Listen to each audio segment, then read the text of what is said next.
It looks like we are live, ladies and gentlemen. Welcome back to another episode of the Mining Market Signal. I was going to start with a song. I've actually been singing Hall & Oates all day, and it's like total earworm. So I was going to open with this little like Hall & Oates ditty, but then I realized like it's too much. It's too much for one live stream. So what we're going to do instead is talk about the Fear and Greed Index, and we're at a score of 30, guys. I know now you guys are like, oh, he was going to sing? You going to sing? Seth, you can sing? I mean, I can. So I'm just saying, right? Like, people are multifaceted. People are like onions, layers. Let's jump back into the Fear and Greed Index, though. We got a score of 30 today, guys. Yesterday it was 44. Last week, obviously, extreme greed, almost up with a score of 80. And we see with that trend line of the last week, whole different story, right? We've been talking about this for weeks, for months at this point, talking about how, for my part, in my view, this is a counter indicator. This is, without giving any kind of like specific advice, this for me signals that I need to do the opposite of what the market is doing. Again, is it financial advice? No. No, it's not. But I have to run that just to be absolutely sure that there's no ambiguity, because it's part of the game. Thanks for playing along. Definitely appreciate that. Golden Wolf says, mind your biz, edgy T there. This is actually a T from a cloud storage company that they're just being edgy. It's actually from a very conservative side of the country too, where this company is located. So they did this thinking like, whoa, we're being so cheeky. They'd never actually say the F word though in public. It's kind of funny, but I mean, whatever. Nicholas is in the house saying, this is my favorite live stream to watch. Dab. Thank you, sir. Appreciate it. Obrigado. And Sam is in the house throwing up a peace sign. Sandor is here and says, you have that radio host voice. Well, stay tuned because we have live news at 7. Who else have we got here? T-Bone Gaming, guys. T-Bone Gaming. He's a long-time community member and a creator himself. Makes some awesome gaming content with his son. So pretty cool stuff. Grab Moravik is in the house as well, saying still alive. Put that in your pipe and smoke it. Wait a second. Doesn't that kind of decrease the lifespan though? Now I'm confused. But here is our trend line, guys. We see over the last several weeks, or last week, or month rather, here that we were flying high, euphoric. And what were we saying here on this channel? You guys and me, right? This community. What were we saying to each other? We were urging caution and saying, all right, be smart. Don't breathe it in. Right? You can get high off the vapors of euphoria. Everybody else is saying like, oh my gosh, the price is going back up again. Bitcoin bull. Even Michael Saylor went ahead and bought the top again. Right? But we were saying, chill. Just be calm. Set your targets. Maybe average out. Take some profit. I know. Heresy. Right? In Bitcoin land, heresy. You never sell, ever. We didn't say sell. We said take profits. What does that mean to you? It's going to be different for every single person. So you figure out what the best situation is. But we were looking at this, right, as a community and saying it can't stay high forever. Not forever. We're due for some kind of a correction. Something, right? Something. So be cautious. And lo and behold, we saw that in the form of several different kinds of negative news. That said, we did experience kind of a Bart Simpson of sentiment, right? We saw the Bart Simpson formation in our sentiment right here, where we came way up into extreme greed, and we've dropped way back down, right? Well below neutrality again. And I think we'll see that play out for another little market segment. Nicholas says, well, I know some people who can stay high forever. I mean, yeah, that's I'm just saying, man, in markets can't stay high forever. Jeez, need to put that disqualifier in there, right? Anyway, but guys, that's our market right there. Let's take a look at some of the news that actually affects us. Guys, we got Raven Boy Crypto in the comments as well. Good to see you. And Stefan Samet saying greetings, all just dropping in to say good night from Belgium. Hey, thank you so much for sending in greetings from Belgium. Sorry we start so late. This has actually got to be a bit of a challenge that we start so late here. But it allows people who are on the west coast of the United States to view this after their working hours. So, it's kind of a compromise. We're always going to make it inconvenient for somebody somewhere around the globe, but appreciate you being here. Guys, please do remember these are live comments. I am responding to what you say real time. We don't put comments on screen just in case there's something that's unsafe or unsavory, but you are welcome to ask a question. The community, obviously, I encourage that the community answer it or try to answer it, that we assist and we help each other, that we form sort of a mutual aid society right here, right now, right? Ooh, Sandor has cut to the chase here and brought up something in the comments that I'm going to talk about later. I don't want to like do too early a victory dance because I, for my part, I voiced a different opinion. But he says Ada disappointed him. We'll talk about that in a minute. Let's talk about some of the other news that has affected all this sentiment. I think one of the things that has played into the current market sentiment is not just the retracement or the correction of Bitcoin, but also this morning, fake news with Litecoin, right? You've always heard that Litecoin is silver to Bitcoin's gold. What does that even mean, right? Like, what do you mean Litecoin is silver to Bitcoin's gold? Well, most people mean that it's an alternate precious store of value, right? In the same way that people, especially preppers, love to hold on to silver. Hey, Anonymous Miner and Dig Deep Miner and the house. Guys, thanks for being here. Definitely appreciate that. Good to see the mining fam here representing. We're going to talk about our GPU mining profitability in just a minute here. And if you guys have not seen, I'm just going to just shout out to the real ones, right? If you guys haven't seen Serpent X Special Forces or Serpent X Tech's video on building up a home NAS, he's got a great video that just came out today. Really tactical how-to, so you don't have to deal with server-grade hardware. You can use like typical beige box PC building. You can build a very storage-dense server. If you're still doing Chia, fine, you can. But if you're not, if you're trying to salvage some old spinning platter drives, you can use his tutorial on building up a really robust home network-attached storage unit and back up all your family's, media. I mean, you're going to get terabytes and terabytes of storage. There are like dozens of them.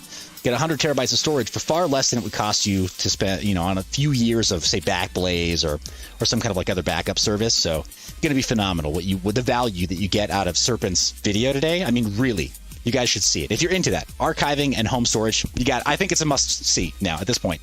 I'm glad he made it because it's just like, I'm like taking notes on it like, bro, because you don't need to get the server hardware. It's cool. But back in our fake news story, we've got Litecoin that was kind of prematurely announced as a payment system for Walmart, guys. Womp womp. And that was my clickbaity thumbnail. So, yeah, it's like, it's not even that big a story, right? It's like, okay, basically, somebody created a fake press release and they got it through a genuine like PR Newswire style video. And it was bad, or website. It was bad. Where basically they got this press release published on a legitimate press release site. And so it would have fooled most people, like even journalists, right? People who shouldn't normally be fooled by fake news. If it's published on an official press release site, then most people just grab that, whatever, it's 4:30 in the morning somewhere, or they're on the other side of the world, literally in Calcutta or someplace, and they're trying to like paste something together during our daytime hours, and they haven't had their coffee yet, or whatever it is that they're doing to try to stay awake, and they see that, okay, it's an official looking source, and I'm just going to copy paste it, and now we're going to send it out over on Twitter. But here's the thing. If you're the head of the Litecoin Foundation, the social media manager for the Litecoin Foundation, and you work in crypto, that's not the move you make. You double and triple check your sources. You don't trust, you verify. And it was the social media manager of the Litecoin Foundation that retweeted it. Just went ahead and said okay, well, I work for the Litecoin Foundation. I didn't hear about this news for, Walmart adopting our coin. But I mean, sure, seems legit. I'll just retweet it. And did. Got him in trouble. Charlie Lee had to come out of retirement, wherever he was, right? Out in like the hills of Afghanistan. And he was like, okay, I gotta, all right, guys, we didn't do that. That wasn't intentional. His words, it was wrong to retweet it. We deleted it quickly afterwards, but the damage is done. And it was kind of a bummer. They had to tweet a retraction saying the Litecoin Foundation has not entered into a partnership with Walmart. And so yeah, it's a bummer, right? Because there's some people who are really big into Litecoin. Like, shout out to Litecoin Moses on Twitter. That guy is diehard, right? Like, graphene hands. That dude has seen some serious price improvement, right? Some serious alpha for holding Litecoin. That's been a great strategy for him, and people like him, right? Litecoin Lisa as well, Mighty Lisa Davis, some phenomenal community members in the Litecoin community, right? So I wouldn't wish ill on them at all, but it's a bummer that this happened, and it's it was too good to be true, right? Too good to believe that Walmart has adopted Litecoin before they adopted something like Bitcoin or Ethereum or stablecoins or any number of other payment options, that they just went with Litecoin, right? Seems kind of sus. But they got caught. Fake news release, fake press release, and they retweeted it. Yeah, they actually tweeted it out. And it's been a bit of an issue. We'll take a look at that chart a little bit later on. But here's where I think that mistakes were made all around. Personally, here's my spin on the news. I think it's a huge mistake for Walmart not to have adopted something like Litecoin or a full basket of cryptocurrencies that they could accept at the point of sale. Because right now, I mean, with the distribution that Walmart has in North America, not even just in the United States, but everywhere that it operates in North America, its distribution is basically second to none. They're the McDonald's of hard goods distribution. So, let me qualify that. Do I go out and eat McDonald's every day? Hell no. No. But I'm going to say something controversial. McDonald's has done more to end world hunger than UNICEF or Mother Teresa or any number of charitable organizations combined, because they negotiated in a capitalist market to drive down the price of food products. You see what I'm saying? They worked into a supply chain, economics of scale, that helped them feed billions of people over decades. So I'm going to stand by that statement now from this point for the foreseeable future, till the day I die. McDonald's has actually done more to end world hunger than any other organization. And it's annoying, right? Because it's not good food. It's not really the best choice. Like lifestyle-wise, man, I don't eat that crap. But the point is, if you had $1 and you were literally like actually starving, you could walk into a McDonald's and you could stop starving.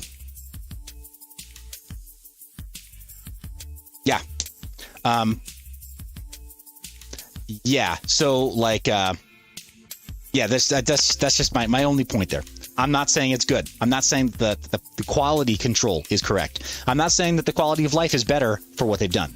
That's not at all what I'm saying. Right? I mean, whatever, go watch Super Size Me and Super Size Me 2, you know, the chicken one and all the other stuff. Like, yes, there are real problems too. And the same is true of Walmart. But what McDonald's did for food, driving down the cost of supplies and then driving up the reach of distribution, Walmart has done for every other category. So, like, it's an inconvenient truth, but billions and trillions of dollars. Like, there are only so many companies that have ever seen trillions of dollars flow through their cash registers. And Walmart's one of those companies. You can like it or love it, but you can't hate that. Those are just the facts. So I look at that and think, it is a bummer that a company like this hasn't adopted cryptocurrency payments just yet, because they were early to the game for a lot of other stuff too. Zotrak says, he says, Mother Teresa was a true gangsta. Yeah, bro, and it's not a dig on Mother Teresa. Let's be very, very real, right? Props where they're due. I'm just saying, again, that Walmart moves so much product and so much cash that it's a crying shame. Really, it is a damn shame that they have not adopted something like this for payment. It doesn't have to be Litecoin. It can be any number of cryptocurrencies. But if you got sovereign nations like El Salvador and now Panama talking about adopting Bitcoin, like, bro, Walmart in those countries has to take it. If there's a Walmart there, yeah, they're accepting Bitcoin because it's the law of the land. So you'd hope that with that infrastructure, that whatever they invest into the infrastructure there, they would just say, shine it. We already invested the infrastructure there. Let's just scale it out. Like, cool. Hey, what's the point of sale system that we use over here? Is it just a firmware update? Easy. Hey, Walmart IT, Global IT, please push this firmware update to all of our point of sale units. Done. 1 weekend later, they're done. You and I both know that's actually how that's going to work. It's not going to be brand new hardware out at the point of sale. It's not going to be anything exotic. It's going to be exactly like how contactless payments started to roll out with these guys 10 years ago. And we were 5 years late to the party because countries like Canada already had the Bluetooth payments on mobile. Like, it's just a question of will. It's not a question of tech or ability. We know the tech is here. And now with blockchain, we know the tech is more sound. So yeah, I think this is a mistake made on Walmart's part, but for not just rolling with it and saying like, yeah, we didn't do that, but hey, Litecoin Foundation, you want to talk about something here? Can you lend us some development talent to help us push this update? could have turned into something beautiful. Maybe something will come of it in the future. But for right now, even though it's a false start, got some of our hopes up that there would be crypto payments at the point of sale, not just at Walmart, but at a lot of other retailers when they realized, well, crap, Walmart is eating our lunch. Right? They're eating our lunch because they're getting all of this cash at the point of sale in cryptocurrencies, and just in their profit margin, they're pulling a Michael Saylor, right? Or they're pulling an Elon Musk because of their margins, right? Their scale, not their margins, but their scale. So, yeah, it's a shame. It's just a shame. Businesses like that would win so big when crypto pumps, right? With that economy of scale. Granted, I mean, and they can also weather some of the losses too when we've got a down day, got a red day like today. So anyway, throwing it out there. That's some of the news that has affected the markets, I think. Some other news is that Apple lost a case against Epic Games. And specifically, it was a ruling that has locked Apple out from forcing developers to use Apple Pay internally or Apple Payments internally in apps and games that are published in the iTunes Store. This is huge. In my mind, I mean, Apple's dead to me. As far as like a phone that you want to use, guys, really go check out the Mind Your Biz phone. Like, I'm going to shamelessly just say it. Check out the Mind Your Biz phone on mindyour.biz. I've actually got one of the Pixel 4 XLs in stock right now that is ready to ship. So privacy screen, drop-proof shield. This model is actually water resistant. Plus, it does the wireless charging and all the other stuff. And it's got a fully de-Googled version of Android on it. So Apple, you know, why? Why would you even bother with it? It runs everything. Telegram, Discord, Session, Signal, all of the privacy apps that you want, encryption, like everything you want, it already runs. And then you don't have to trust, you can verify. You can reinstall the operating system if you want to. But for convenience's sake, I've already done it. And then you can look up a guide to do it yourself again, redundantly, to ensure that it hasn't been tampered with, if you really want. So the point is, like, there are better options than Apple, I know. But in the meantime, right now, with vertically integrated app stores like the iTunes Store, where they say you got to get the app from us, and then you've got to do the payments through us so we can skim 30% off the top. Yeah, thanks, no. Satoshi was talking about you guys too. You just didn't know it yet, when he was trying to get rid of the bankers and all the people, you know, who get subsidies and bailouts from the government, right? I mean, yeah, that's the way I interpret it too. At least at this point, the way it's played out, Satoshi was actually talking about them. None of us just knew it yet. So here we are, and they're cut out of the gravy train, right? They can't just do that anymore because they lost that case. So now they have to allow developers to include payment alternatives to the Apple Pay option. And the court ruled specifically, Apple has been permanently restrained and enjoined from prohibiting developers from including their apps and their metadata, buttons, external links, or other calls to action that direct customers to purchasing mechanisms. Hallelujah. That's crazy. You couldn't even put in a PayPal button in your app if it was going through the iTunes Store. Think about that. Like, if you just published a very simple application that was just like an Electron app, or a simple web browser that had a PayPal button embedded in the navigation tab, you wouldn't have been approved. It sounds crazy, doesn't it? I mean, doesn't it? Because you could also just tell people, like, hey, go check out this website. You could do that on your website. And you could even be the same company and sell goods on your website. If people use the Safari browser on that same iPhone, they can use that button. But you can't publish that in an app? Get out of here, Apple. Well, you don't need to hear it from me. A judge told you, ha! In a legally binding case. So they're blocked out. They're locked out of doing that anymore. Rand Neuner from, well, not just CNBC Crypto Trader, but also Crypto Banter, said this is huge for crypto. Apple has dictated the payment mechanism for years. Now the door is open for new payment methods. The market doesn't realize this yet. What? Anybody who's paying attention realizes it, but, I mean, you know. Anyway. Sandor B in the comments says, Apple is the lazy version that works for many, I guess. Yeah, no, it's true. It is true. That's the difficulty with letting ourselves get a little bit too comfortable. Guys, in the near future, I'm going to be changing up my workstation. I know I've made excuses about, like, oh, well, I need to use Windows, right? Microsoft. And why? Because of junk like this. Here we got my kiddo on there. But junk like this, right? Like the Stream Deck. Really, really useful piece of hardware that's supported on Windows. Well, guess what? I finally found an open source library that totally ports all the functionality. And I keep telling myself, well, you know, the post-editing software that I use, the video editing software specifically, I paid for a plugin pack, and I really like to hang on to that. it's not worth it anymore, guys. It's just not.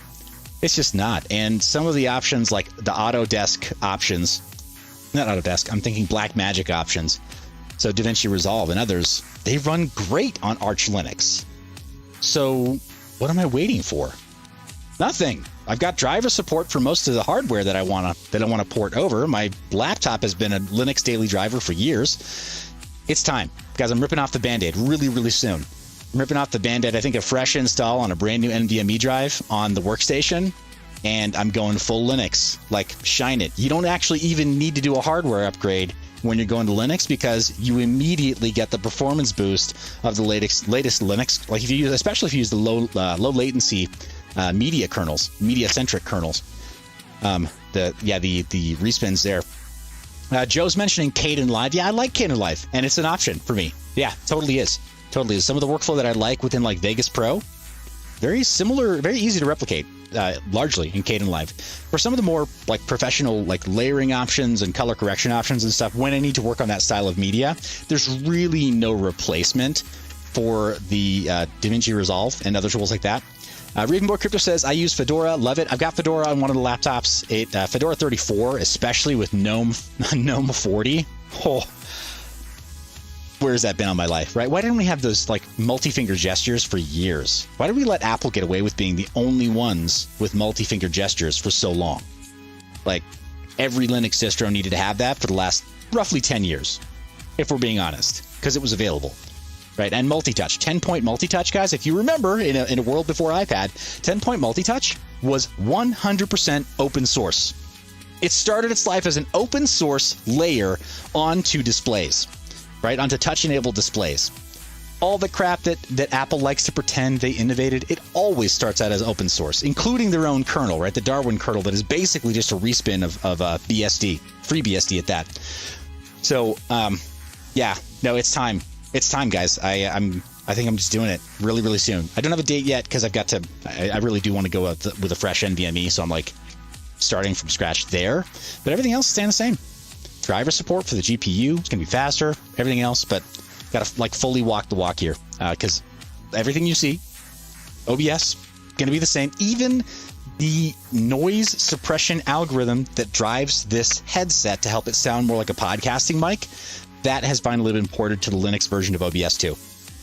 Like, there are no excuses left. And with Windows 11 coming and being even more spyware than Windows 10, like, TikTok, buddies. TikTok, we got to get out of there. Got to get out of here, right? In Windows land. But anyway, I digress. With Apple, right? The market doesn't realize it yet. Nah, man, for those of us who've been paying attention, we have realized it. We've just been telling ourselves little convenience narratives, right? Like was mentioned before by Sandor, right? We're being lazy because it just works. Oh, this one just works. I'll just let it. It just works. I just buy it from the store and it just works. But it scans my eyeball and it keeps my fingerprint, and now it scans all my photos, and it phones home to Apple or to Google and tells it exactly which Wi-Fi SSID I've been using, and it cross-indexes that against it cross-checks that against a known database of Wi-Fi networks, so my physical location is always known, even if I have my GPS turned off. Right, like, we get so complacent. We got to wake up. Anyway, just, I could talk a full hour just about this, right? Is that obvious yet? Sorry, guys, I didn't mean to put you to sleep. Maybe I should start singing Hall & Oates instead. But Apple's mistakes are Bitcoin's gain. I think he's onto something here, actually. I think Rand is really onto something here. And Edward Snowden, this is where, like, the author, and I got to give him a shout out really quick here, but it's Reynaldo Marquez. Reynaldo. Hermano, Raza, you did great work here, brother. This is great. But he kind of it's a little bit of a leap. I'll give you that, a little bit of a logical leap, but I agree with it. And he says, in recent month, Apple has had strong opposition to what I mentioned before, the scanning of user photos, user-generated content on their phones, which ostensibly they own, right? Both the phone and the content. There's this thing called the Fourth Amendment here in the United States, which protects us against unreasonable search and seizure. So they're literally breaking federal law by saying, like, oh, just press this little I accept button on the end of a new user license agreement, right? End user license agreement. It's crazy. Like, just like that. Boop. Yeah, I accept. we no longer have a Fourth Amendment. That's what happens to you. But it's chilling, right? It's chilling. It says, in addition to its payment practices, the company has been called out for its attempt to breach its users' privacy. This strengthens the case for Bitcoin payments and other forms of use case that can leverage open, censorship-resistant, and transparent networks. Then he quotes Edward Snowden, who retweeted the Electronic Frontier Foundation's hit piece saying delays aren't good enough. And I disagree with that sentiment entirely. It's not just that Apple should abandon it, it's that people should abandon Apple. They basically just warned you about what they're going to do in a hidden update in the future. Straight up. There's no avoiding this now. Apple is just giving you a warning shot. That's it. So either they're going to roll it out now, or they're going to wait until after they get through their next hardware rollout and they get the pre-orders and they tell everybody, yeah, we're not going to give you a refund. And then there'll be some kind of an update that enforces this policy. So there's no avoiding this, right? You play in Apple's walled garden, and that's just how it's going to be. Jump Change says, smash them likes. Said it just like that, too. That's a late 90s rapper. Smash them likes. Is that a pretty good likeness, Jump Change? I'm just saying, right? Like, yeah, I see you. I see you, friend. So that's our news cycle, guys. Thank you again. I do mean that. Thank you for smashing those likes, guys. Thank you for being subscribed. If you're a lurker, it's free. Dude, just hit the subscribe button and the bell icon. It's free. When I inevitably say something that's going to offend you later on down the line, you can unsubscribe then. But until then, just hit the sub button. Why not? Do it. So txstreet.com is going to show us our current pricing for gas fees. The median ETH transfer fee right now, just transferring ETH from one wallet address to another inside of MetaMask or from your hardware wallet to another, is about $5.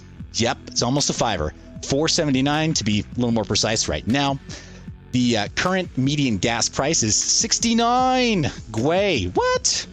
You know, it would be amazing, just because it's a crypto meme, is if it were 420 Gwei yesterday and went from like 420 to 69. I mean, it's kind of crypto Twitter thing, really. But I'm just saying, it's like a meme. Don't make it weird, guys. This is not even a kid show, actually. It's not marked for kids. So if you wandered in here by accident, shame on you. But median gas, there we go. Okay, I was actually like my own tender, prudish sensibilities were getting offended there. Nope, 69.64. It was 70 for a second. But right now, yeah, the fees are relatively high. Doing a contract is going to cost you almost $30. This is actually the lowest we've seen gas be for a little while, though. So it could be worse, right? It could always be worse. Anytime you stop to ask, oh, can't get worse, or say, can't get worse. No, stop saying that. Especially in crypto, it can literally always get worse. Don't say that. You're tempting the crypto market sentiment gods when you say stuff like that. So, guys, thanks for sharing the link also live. Appreciate you guys being here live while we break down the markets. Take a look at our gas fees. Take a look at our profitability, and just shoot the breeze. Really, this is more fun together. Appreciate you being here. But the mempool count right now is super low in Bitcoin. What does that mean? Nobody's using it. Wow, is this a shock?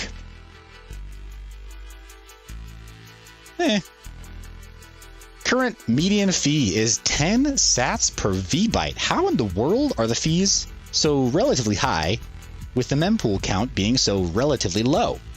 Current price to transfer Bitcoin, the median fee is almost 80 cents. I'm a little bit surprised by that, to be honest. I'm not totally sure what's going on there. There could be something to do with the current difficulties, the difficulty times global net hash on the mining side. So validation of transactions as they go through, or maybe more people are on exchange. Maybe there are more paper trades happening, so we're just not seeing as much in the mempool right now. But maybe fees are high because of some like intra-wallet transfers that are happening between whales, or like, whale wallets on exchange. Guys, I'm not an expert on that sort of thing, but I do know that the market takes different shapes when there are more paper trades than on-chain trades. So maybe we got something going on there. Maybe there's some switch over between those two right now, which is why we're seeing relatively low mempool count on Bitcoin with relatively high fees there. But those are gas fees right now, guys. I always love taking a look at TX Street. Great screensaver quality material there. Fiatleak.com is going to show us where in the world all the crypto is going to. Can I just ask, is this a little bit too dark? Is it kind of cool? All the different colored lights. Is it too dark? Is it kind of weird? Psychedelic? You guys getting like flashbacks? Thinking about Willy Wonka here? Better? Okay. Better, worse? Thumbs up if you like the light. Thumbs down if you like the dark. Anyway, here we are on fiatleak.com. And we see there's a lot flowing into the crypto market right now. Bitcoin is the king daddy. Cosmos is actually number 2 right here in the stacked ranking. And Cardano is number 3. Oh, Raven Boy says it's groovy. That's it. I'm turning off the lights, guys. It's not crypto after dark. It's actually, sun isn't down yet. But yeah, I'm in the room. I'm in the dark room. So Cosmos, and no, there's Litecoin as well. So can't latch on too quickly to this. These are just real-time charts. Algorand is going to hit that number 3 spot. Solana as well. So things are going to shift there pretty quick. Albert Brown says, to dark, or I need 5 grams of shrooms. Okay, I guess. I mean, I can't help you there, guys. This is, as much as I want to, like, reach through the screen and high five, right? Patty cake style, right? High five. And we never really think about that as dudes, right? It's like, bro, it's like masculine patty cake. Like, it doesn't matter how cool you make, TV high five when you go real high. Still like patty cake for dudes. Anyway, so Bitcoin right now, it's mostly USD that's going into Bitcoin, and it goes back around. Goes back around over here, not necessarily in the United States, but the USD is a worldwide currency, right? We don't like to think of it as that, but it is a global currency. It's a globally used fiat currency. So not shocked to see a bunch of that going in, and Russian ruble, not a whole lot. Brazilian real, plenty of folks from Brazil getting their Bitcoin on right now. And I know some Brazilians based in Florida who love them some Bitcoin. Really, people who get it. People who are from countries like Brazil who get it, who understand how to create value and capture value in their own industry, like their own small businesses and mid-scale businesses. They tend to really like Bitcoin a lot because they understand the promise of what it is. Zotrack says you look more like a shadowy super coder like that. Awesome. I'm like one of those 3 things. What is it? Shadowy, super, and coder. Pick one. Can't even have 2. But yeah, there we go. I think the chart's finally caught up. We've got the APIs that are being fed into this chart from exchange. That's something that's important to realize here, is that this represents our fiat on-ramps and off-ramps. So it can only give us data based on what's happening on exchange. This does not include on-chain transactions. This is not a current snapshot of how the chain is running at the moment. It's just how many people are giving up their filthy fiat in exchange for nice, clean, well, mostly fungible Bitcoin. We don't actually know if it's clean or fungible, but it's Bitcoin. So that's what we're seeing right here. Japanese yen is on fire right now, which is crazy considering the time of night right now in Japan. Or wait, are we fully flipped though? Gosh darn it. I made a mistake there, didn't I? We're almost fully upside down. So it's early morning in Japan at the moment. Yes. So yeah, early bird gets the worm apparently on Bitcoin. People scooping up the current dip. Korean won as well. People just loving them some Bitcoin over in Korea. And then the euro pouring in as well. Yep, Joe says it's almost 9 a.m. Bro, I'm so bad with my time zones right now. I apologize. I'm in Denver time, UTC -6. So I wind up having to translate it a bit. But yeah, morning in Japan. And people there are taking full advantage of the markets right now. Just excited, clearly. There was a lot of rapid fire orders coming in. But it's mostly US dollar and euro. So got our night owls in the EU buying up, and same with the British pound. And then Russian ruble. A few orders just trickling in, right? Crypto never sleeps, and Russians don't either, from what I understand. Move from Bitcoin over to Ethereum. Take a quick look and see what that looks like as far as our fiat moving into Ethereum. Current price for Ethereum is $33.22. So not awesome. We've definitely seen it higher recently, but not terrible either. This is a reasonable price, I think, at this phase of this bull run.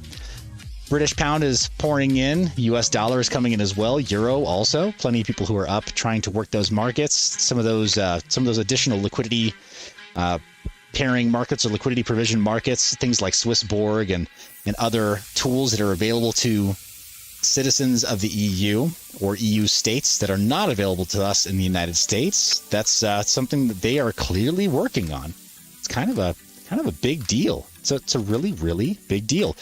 Korea is getting in on the action as well, but I don't think nearly as heavily as with Bitcoin. Clearly, Bitcoin is the preferred cryptocurrency on that side of the globe. And I'm not seeing anything come out of Japan or anywhere in Southeast Asia as well. Also, shout out to our commenter who corrected me. I really appreciate getting that feedback. It is not the Malaysian ringgit. It is the Malaysian ringgit is how it's pronounced. Just like how we normally think of like Bithumb as the name of the exchange, the Korean exchange, where it's actually pronounced Bitsum, like with the hard S. We're actually saying it wrong, right? There are thousands of people there, tens of thousands of people there who use it every day and call it Bitsum, and only a few of us that use it, and we call it Bithumb. So, we got to get it right, folks. Get the names right, or else. For kicks and giggles, let's take a look at Monero and see roughly what's going on there. It's 261 right now is the spot price for Monero. Got USD and Euro that are represented here. Those are the only possible fiat options when you're buying from exchange. But let's just see if there's anything officially happening with Monero. I've got to say, a silent chart for Monero is a chart that I like. Cool. No official exchanges. There are some Bitcoin ATMs or some crypto ATMs that will allow you to purchase Monero. And Zotrak's like, you really spent a lot of time on that Bitsum thing, man. Like, really. Got it. No, I don't think you understand, Zotrak. It's just saying. One of those culture things. Kind of an aficionado. Hey, look, some transactions from Monero. Squirrel. But yeah, I like seeing a largely silent Monero chart. I think that's a really cool thing to see. As far as fiat currency flowing in, far better to buy OTC, far better to use the crypto ATMs and use cash, which will not show up on a chart like this because there are not APIs to show off the usage from many of those networks. It's pretty good stuff. We got Daniel Keller in the house, guys. All right, from the Flex project or Flex Network project. And he asks, Seth, are you at a rave? No, I'm not at a rave. I'm actually feeling the effects of the recent Flux pump. Yeah, boy. Rats. Seriously, you guys earned it. I mean, long time coming, but very gratifying to see you guys see that positive price action. So, guys, kudos. Really. Yeah, my congratulations. So that's our Monero chart right here. And yeah, let's move into our profitability. Move from, let's start at the top of the line for Team Green. We don't often work that direction. And 3090, 2080 Ti, 1660S, and the 1080 Ti. So our top of the line, the majority of this, or about 50% of the profit, is going to go to 3090. And Oozly taking some pot shots about the news, but it is like flawless execution. Says Walmart is hiring Litecoin holders. Oof. It's good though. It's really good. Wicked good. Lisa Mighty Davis, if you're watching, please don't unfriend me on Twitter. I actually love the Litecoin community. The community is great. That's the thing. I'm not a big Litecoin holder, but the community, they are admirable. You go to the East Coast, especially, and you look for a Litecoin meetup, and you'll find it. And they will treat you like family. They'll be like, "Hey, let's talk Litecoin," because that's what we love to talk about. So, man, the people, they're great people. Too bad about that price action, though. Yeah. So. Anyway, that's our top of the line for Team Green. Let's hit that calculate button with 14 cent per kilowatt hour power and profitability and difficulty for revenue averaging out 7 days. And Gandhi's stuff and things, guys. We got all the fam in the comment section here saying, "What's up, Crypto Nation?" That sounds like a verb, like it's something you do to something. What in the Crypto Nation?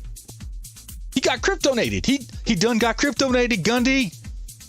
Look what he done did. His Kappa got detated. His crypto got nated. So take a look at our numbers here. Ethereum's at the top of the stack, 15.32 if we have to sell off. If not, we're doing a little better than that.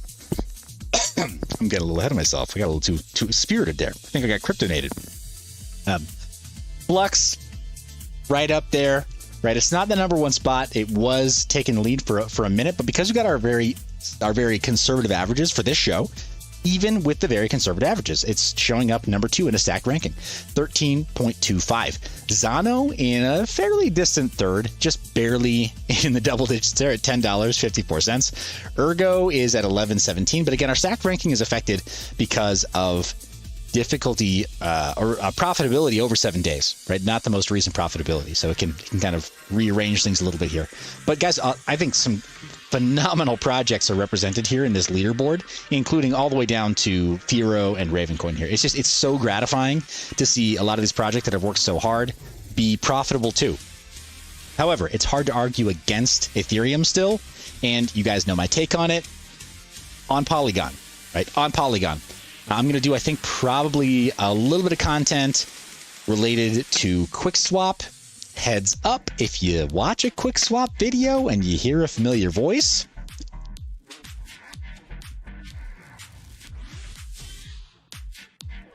I'm starting to really like some of the options there, because it's like Uniswap, but you got the lower fees. And with Ethereum anyway, at least on Ethermine, you can take your payouts directly on Polygon. So your fees are way lower, and you can still do a lot of the same stuff you would do natively on L1 Ethereum. And even though Polygon is not technically an L2, it's a side chain.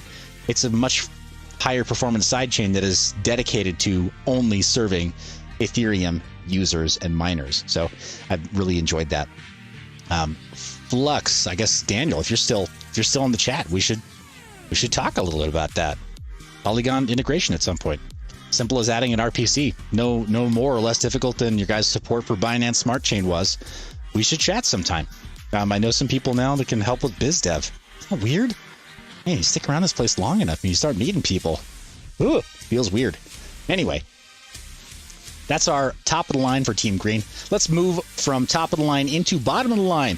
1060, 1660, 2060, and 3060 Ti. Yep, that's how we're going to do it. And yeah, about half of that's going to go to the 3060 Ti. Ethereum is also top of the stack right now, but Flux is a heck of a lot closer than it was before. Guys, that delta right there is not nearly as big. We're looking at something like more closer to under 10% delta at this point between these two. A little over 10% delta here between mining Ethereum and Flux on these cards, and that's a bit less, right? The gap is lower. So if you're looking at your runners up here, Zell, Ergo, it's a distant third. Zano as well, Firo, Ravencoin. Not a bad project, right, guys, among these. Ergo, I still have my doubts because of my doubts related to Cardano. Let's talk about that when we look at the chart, but right now, I'm just going to say, guys, September 12th, it was the big day. September 12th, things ship. September 12th, we expect a massive pump, right? Looks like the 13th to me. Crickets over here, bro. What happened? What happened to Cardano? And I don't want to kick anybody when they're down. I hope that if you're holding Cardano, that you're doing great. I hope you experienced the most recent pump and that you're in a much better position than when you first acquired your Cardano. But if you bought it preparing for that pump that didn't come, or that micro pump that immediately retraced back to the original resistance line or support line, well, there you go. Zotrack says, I think I've heard Firo's moving to ProgPow, to its own ProgPow soon. That's true. So in a conversation with Ruben Yap, just off camera, it's been like 18 months, guys. They've been weighing the pros and cons of moving to ProgPow for some time, and their own sort of unique version of ProgPow for some time.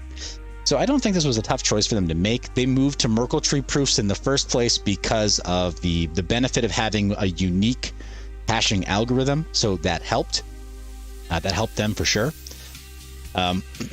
Gallo says, I'm going to give solo Flux mining a try on my Team Green cards. Wish me luck. Hey, Gallo, good luck. I don't know how solo mining, how profitable it's going to be on Flux cards. I know Fox Protocol mining did phenomenally well, solo mining ETC, right? I think somewhere in the 3 to 4 gigahash range. I don't think it was a much heavier hitting mining farm than 3 to 4 gigahash, if I'm not mistaken. But Fox Protocol mining did great with ETC. Maybe you'll do great with Flux as well, solo mining. So all the luck. But yeah, guys, Ergo, still have my concerns, still have my doubts because of the native substrate, right? The network that it runs on.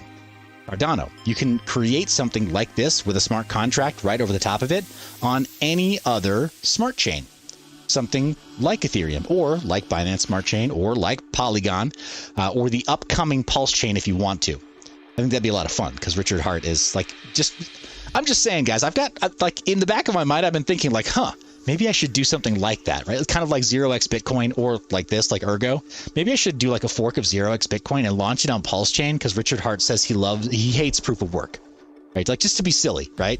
Just to take the piss, so to speak, right? Like, launch a proof of stake token on top of Pulse chain, where they're all like, yes, proof of stake is superior, we're gonna save the planet, and be like, oh, we're gonna mine it anyway. It'd be fun anyway. So just saying, all these little things one can do to get a rise out of others in crypto. But we see the chart looks pretty similar there, guys, but again, the delta between your number 1 and number 2 options a bit narrower. Let's, again, in reverse order, start at the very top of the line, go with the 6800 XT and the 5600 XT. Oh my gosh, Nicholas saying, like, launch it, please. I'm a mine it. I want it so bad. I can taste it. Yeah, bro, it would be fun. Some Goblin Loser says, hey, yo, just got home from work. Hey, I'm glad you could make it. Martin says, so you won't recommend mining Ergo? Well, that's a tough one. If you feel really strongly about it, if you have your reasons after having done your own research, if you have your own very strong reasons for mining it, then do it. Don't let me stop you. Like, really, don't let me stop you. In the same way that I wasn't trying to stop anybody from farming Chia. I just don't think it's a good choice. And for me, I'm not going to do it. I'm not going to touch it, personally. The same way I didn't, like, when I started to take a closer look at Chia, I didn't touch it. So my gut says no, for me. But there are people making money on it, and they're going to do fine. And that could be you. So you do your own homework there and, be safe, be smart. Yeah, maybe it's a good choice for you. But 6800 XT, 5600 XT, we're going to go with the composite score there. About 60% is going to go all the way up to the 6000 series. Zotrak says, I've got a feeling that Richard Hart is still a hard BTC maximalist behind his persona, just milking his community shamelessly. Ooh, we're next level conspiracy thinking here. I like it. Tell me more. It's good stuff, man. Yeah, because you got to come up with a plausible reason. Let's Occam razor this biddy, right? Let's slice straight down to the truth if we can. But we've got our scores for Team Red, the latest architecture, and it's Ethereum $7 between those two. Ravencoin in second place, so not as many other options as we saw before on Team Green. Ergo in a distant third. Well, actually, it's a close third place compared to Ravencoin. It's Ravencoin that's a distant second, and then Ethereum Classic as well. Really, when you get into like the second, third, and fourth places here, not too much of a big difference, but there's a stark contrast between Ethereum and Ravencoin as far as that profit goes. So looks like Ravencoin is maybe if you're a strong Ravencoin like Maxi, but otherwise Ethereum all day. Let's go with the Radeon 7, top of the line Vega architecture card with HBM2 memory and an ultra wide memory bus. What does that mean? It fast. It real fast. So moving down to our results, for that single card, you're earning $6.35 every single day after the cost of power, day in, day out. And with Ergo, in a very close second, actually, you are close to that $6 mark with Ergo. If you're not selling either one of them, you're doing even better. In the case of Ethereum, earning about $6 a day, or socking away about $6 a day with a subsidized dollar cost average. Just phenomenal returns there. Ethereum Classic, looks like nearly half. Almost half of the profit. Quark Chain also makes it on the list, but under $3. Going into our Vega 56, this would be sort of the entry level Vega series card with HBM2 memory, so also really fast, but not quite as fast as that Radeon 7. Radeon 7 is quite fast all around. Ergo takes it for this one. That Vega 56, you're going to do $3.72 on Ergo. Only $3.13 on Ethereum. But again, if you're looking to avoid fees, you can always go to something like Ethermine, take your payouts natively on Polygon, and have 0 fees for taking your payout and even get daily payouts. So you have some options that will make that less painful, but it is, you're looking at over 50 cents, right? About 60 cents every single day per card on that Vega 56. So scaling up, it's that advantage is hard to ignore. Not going to lie, it is hard to ignore. So yeah, you do what's best for you there. because you'd have a greater than 10% delta between these two. So make good choices, kiddos. Ravencoin is in a distant third at under $2. Not going to look at anything below that. Let's go into our Polaris 8 gig card. I love seeing this one. For kicks, I might bring this up a little bit higher on that hash rate. Gundy's Stuff and Things says, 0 fees. He says it just like that one Treehouse of Horror where Homer turns into a donut, right? And he's like, forbidden donut. That's how I heard it, because that's how I feel about having 0 fees on my payouts. Forbidden 0 fees. Everybody else thinks you must pay fees. Nah, it's not true. Anyway. Nicholas even gave it a ticker symbol. Oh my gosh. It's already got a ticker symbol. We might have to do this, guys. We might. Just for kicks. We might have to do this. And it's going to probably be like a straight up fork of 0x Bitcoin or something. And we'll just port it straight over to Pulse Chain. Why not? They're gonna have such low fees, and it's gonna be proof of stake, and we can just launch the smart contract there. That's the feature, right? Really low fees to launch any smart contract we want. I think we're morally obligated to do this. It's the right thing. Yes, it would be moral. It would be immoral not to. All right. I think we're getting resolved here, guys. But that Polaris card is gonna bring us $1.87. Oh, 187 on a mother effing ETH. I had to. You know I had to. You tuned in knowing I had to. But yeah, Ergo is our not that distant in second place. We're still over $1 per day, 124. Ravencoin, 90 cents. Sorry, 90 cent. 90 cent worth of Ravencoin. Still love it. Still love that Everybody Hates Chris show. It's one of the best ever. Ethereum Classic at $1 even. That's oddly specific. ETC. Why you got to do that? Why can't you do something that's like sexy in a marketing way, like 97 cents, 97.97 cents, or 99 cents? Why you got to just tell me that it's a full $1? Now I feel like I want to mine you. But let's go to the 4 gig model, bring our base hash rate up to 30.5. So it's matchy, all copacetic with the 8 gig model, because that's kind of a little bit more close. And Gundy Stuff and Things says, quoting 90s rap lyrics. Oh my gosh, Gundy, you know how I know we old? Because you're quoting 90s rap lyrics. I'm not just quoting 90s rap lyrics. I'm quoting 90s rap lyrics like I heard them a bajillion times on the radio when they were new. That's really what it is. Because seriously, I'm going to be like old and senile on my deathbed. My grandkids are going to be all around. Hopefully my great grandkids too. They're going to be like, oh, granddad, we're so sad to see you leave. And I'm going to quote Snoop Dogg, and I'm going to like stare, like 1,000-yard stare. Like, I'll quote something from like literally from the dog pound. They'll be like, okay, yeah, he's gone. Just pull the plug. But let's check out our profits on that card. Ergo, what? On the 4 gig card, Ergo's top of the line at $1.17. Ravencoin at 94 cents. Great showing from Ravencoin here on this 4 gig card. Ethereum Classic at 103. And I gotta say, even though it's higher than Ravencoin, I'm just saying, yeah, from my part, I'd be a little more tempted by that Ravencoin than by the Ethereum Classic, largely because of the community's really hard work in the NFT space. I've been very impressed. Ravencoin and their community has pulled out all the stops to try to quickly bring their market offering for not just assets on like easily minted assets from the desktop wallet, from the Ravencoin Core wallet or the fork of Bitcoin Core, not just making that easier to use, but then creating marketplaces that allow people to buy and sell NFTs. Do I think it's going to outlast the NFT craze? I'm not sure. But the Ravencoin community is quite resilient. So seeing that, in my mind, very bullish, really very bullish. We'll see. Maybe Ethereum Classic will counter with something that's equally impactful and bullish. But I think right now between those two, for my part, if I had to just mine one of these two on a 4 gig card, I might be leaning more towards Ravencoin. Then again, that extra almost 20 cents of profit, or roughly 20 cents of profit right here on Ergo, with 4 gig cards, older 4 gig cards, that's a lot. That's a lot comparatively, right? When you scale up to like 100 cards or whatever, you got 20 cents. Good stuff.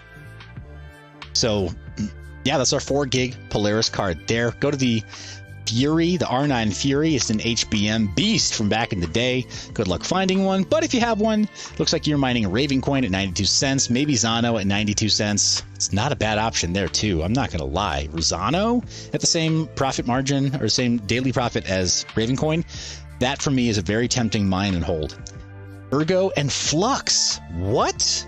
Man, okay, I did not realize that Flux was so high performance on the R9 Fury. That's encouraging to see also.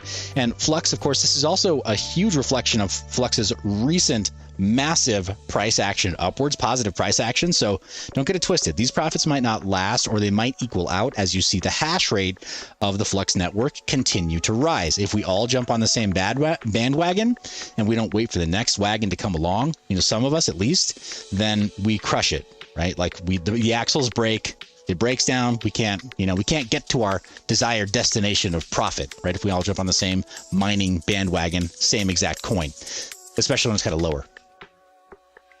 And Nicholas is saying, Seth, I'm not showing, just want to know, what do you think about Conceal Network, CCX? I don't have a very, very strong opinion about Conceal Network.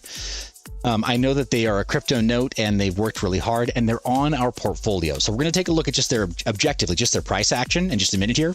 But as far as the project itself and what they're building on top of the base crypto note layer, I have to admit, I'm very ignorant to everything they built. So I don't want to say anything that sounds detrimental or sounds like I'm promoting it too heavily, you know, or hyping it up too much, because I'm not sure if it merits hype. But it almost definitely doesn't merit being torn down. So I don't want to say anything careless here. But yeah, that's, you guys, you know, I'm nothing if not usually pretty blunt. That's my feeling on it. But we got Flux there and Ravencoin still at the top of the list there. Take a look at the bottom of the line, R9 380. R9 380, can't see, I'm just kind of like sitting in front of you here. We got Ergo top of the list, 51 cents. Ethereum Classic at 39 cents. These are great options for such an incredibly ancient card. And for a coin like Ergo, it's the obvious choice, guys, right? You're almost, well, not quite 40%. You're about 12%. Not 12%. What the heck am I saying here? You're about 24% higher in daily profit on Ergo over Ethereum Classic with that card. It's a no-brainer. Again, when you got 20% plus in alpha above another coin, or like you see a 20% delta plus from your first place to your next closest leader in the stack ranking, why would you even bother with the number 2 at that point? It just doesn't make sense, right? Like, you're gonna have so much more going for you after a week, 2 weeks, a month, if that delta stays, if that gap stays. If it remains exactly the way it is, 20% more every day over time, or at scale, right, with 10 cards or 20 cards, it's a big deal. Golden Wolf throws up the horns and says, stay savage. Hey, appreciate that, guys. You can always throw them up. They're always welcome here. Keep the memory alive. And yeah, good times. Let's remember those good times. All right, that's our GPU mining profitability. Let's move into our cost to mine one full Bitcoin. Right now, the break-even point on an S9 is 14.6 cents. Ouch! And we talked about this. Uncle Seth was very worried about people mining with 14-cent power on their Antminer S9s. Lo and behold, the day has come, the day of reckoning. And that might dip even further in the not-too-distant future. So, yeah, just warning. Will Robinson, danger. Get out of here. Danger, Will Robinson. There we go, I said it wrong. Danger, Will Robinson. All right, so 8-cent power is your friend on your S9 while you find out some way to rehome it on 5-cent power or into a different place with fully renewable power, so you're not spending at the power meter, right? That's going to be the only way that the S9 makes sense for you anymore. 8-cent power kind of buys you a little more time, but I don't know how much more time it buys you. And yeah, I'm just going to say it is urgent, guys. We're kind of like co-yellow at this point. But MicroBT, what's miner? Let's check out our M20S, and also at 8-cent power. We are now looking at $14.1 thousand per Bitcoin acquired, or, you know, produced Bitcoin. That's your cost to produce it. And your break-even cost for power is up above $0.25 per kilowatt hour. This is a lot better, and this is where, for me, I'm actually a little bit comfortable actually mining Bitcoin. Up to 14-cent power, though, it is, you know, you're playing with fire here. You're back up at that $24.8 thousand mark, which is okay. But you heard it from Son of a Tech. You heard it from Bitsby Trippin'. You've seen it on the TA channels. You've seen it on even some of the really bullish channels. It would be really cool if we saw $100,000 Bitcoin, but it would also be really cool if we saw $20,000 Bitcoin in a way, right? Like 20,000 or $19,000 Bitcoin again, right? Like, be a great buying opportunity. Well, you're not the only person thinking that. I'm not the only person thinking that. There are huge institutions thinking that too, like the Michael Saylors of the world and the Elon Musks of the world and the Jamie Dimons of the world, the JP Morgan Chases and everybody else. They're interested in seeing that too. So it's, yeah, be careful. If you're mining, just be careful. That's all I'm going to say. Got Bitcoin Jake saying, responding to Martin. Martin asks, would you mine a coin that is most profitable but less rewards, or another one that gives you less profit but more rewards? Thank you. Hey, that's a well-phrased question, and I'm glad you asked in that way. Bitcoin Jake responds very thoughtfully, says, that sounds like speculative mining. I mine DVault, ticker symbol DVT. Shout out to the DVT crew, Decentralized in the crew, and Proteus and all the rest. But he mentions DVT. He says, I mine it with my S9 because I get like 1,000 to 2,000 DVT a day, and its current price is only like 1/10 of a penny. So he's looking for that long-term pump, looking for them gains. Plus, it is a great team, actually. So I think it's a team you can kind of be a little more confident in. So that's Bitcoin Jake's strategy right now, and I have no problem saying that loud and proud. The DVT is probably a project you can support. If you are kind of a crypto fundamentalist, though, and a Bitcoin fundamentalist, I won't say like maximalist, but kind of a Bitcoin fundamentalist, and you want to use your S9 just to mine Bitcoin, that's what we're covering over here on this segment. MC's in the house says, what's up, fellas? Good to see you here. Jump back in some of the comment section here. Nemesis is here as well. Bro, I'm sorry I missed you.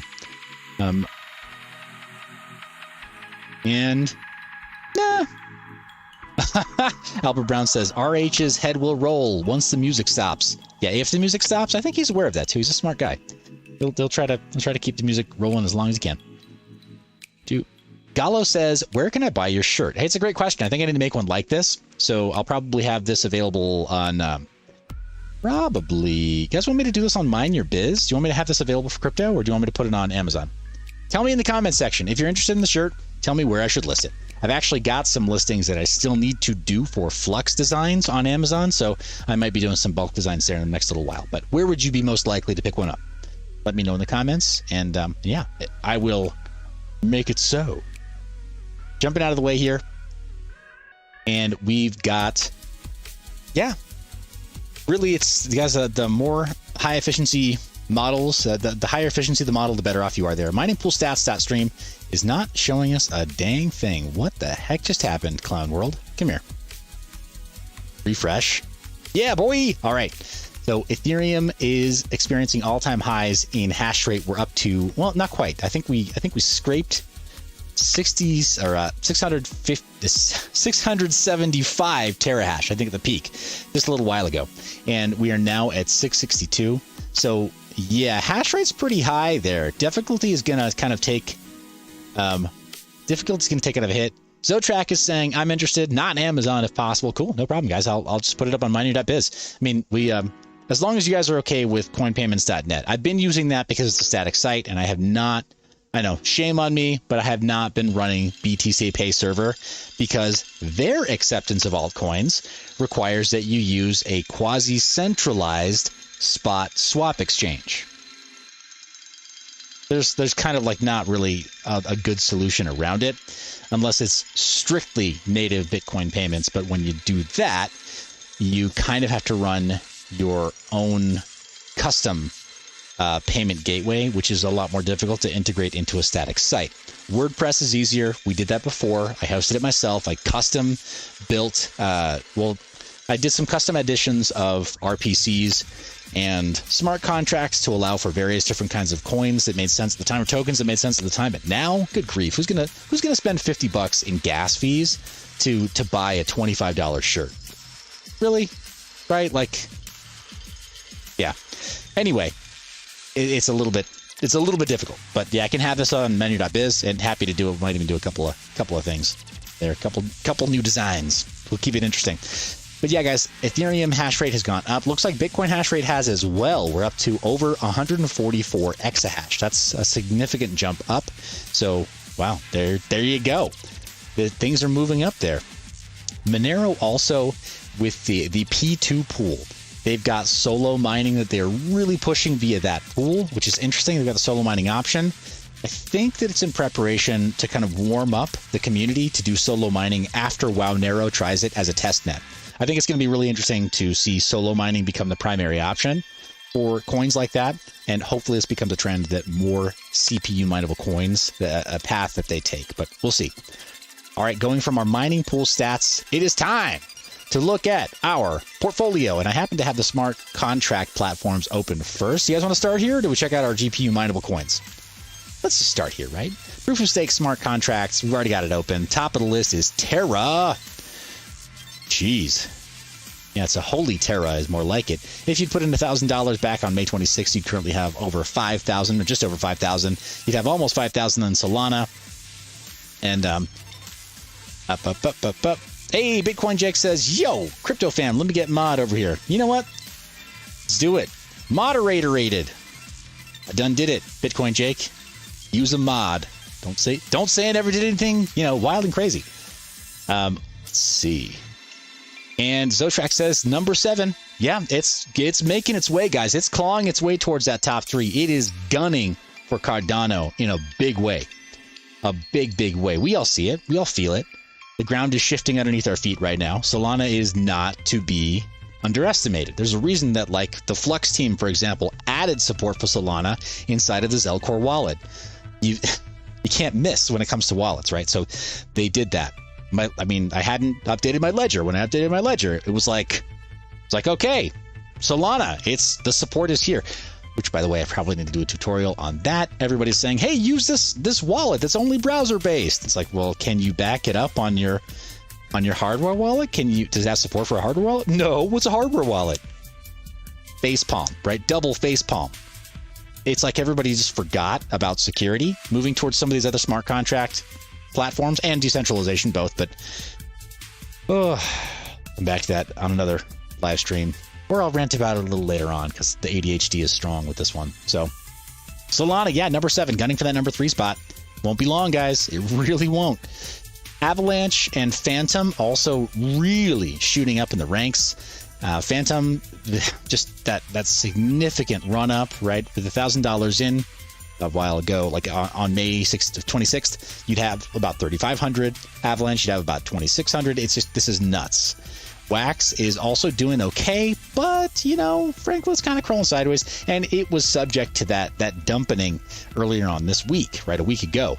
So over the 7 days, it's lost 20%, while all the rest of the top 5 here have been kicking butt, taking names, right, or kicking butt and chewing gum. Apparently, Wax went to go find some more gum. I don't know what happened there. Like, Wax should be doing better, I think, because of the NFT tie-ins.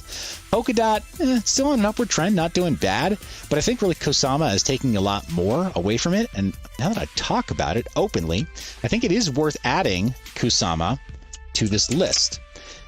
Just because KSM, as a very actively developed testnet in the Polkadot ecosystem, what a lot of people are paying attention to. So I'm going to do this live, guys. I just feel like it's a way for me to do right by you here in this portfolio, is to have this side by side with Polkadot, right? Because people who are Polkadot diehards are also Kusama diehards, being their testnet and all. So let's take a look back in time at our May 26th snapshot price and get ourselves some better data, right? Like we need better data here to get that entry into the ledger, into the paper trades. So, Bitcoin Jake says Wax is what Ken Bosak is all about now. Lamount, yeah, dude. Here's the thing. Shout out to the bro, Ken Bosak, guys. There are things he talks about it. He's not too shy about it. Ken Bosak changed his gosh darn life. He picked himself up by the bootstraps and is literally, like, practically at the moon. He has done phenomenal things for himself using Wax as the vehicle. It's not about the crypto. If you know how to market It's not about the cryptocurrency network. And I know that sounds crazy to us because we're here like, hey, what's the best crypto for this, the best crypto for that? For people who know how to market, for people who know how to build communities, guys like Ken, the coin is immaterial, right? It doesn't matter as much.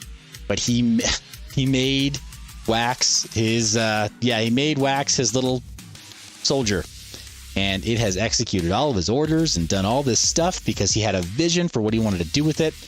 I mean, I cannot praise this guy highly enough. He's just played it so smart. Absolutely. Galaxy brain level plays on Wax.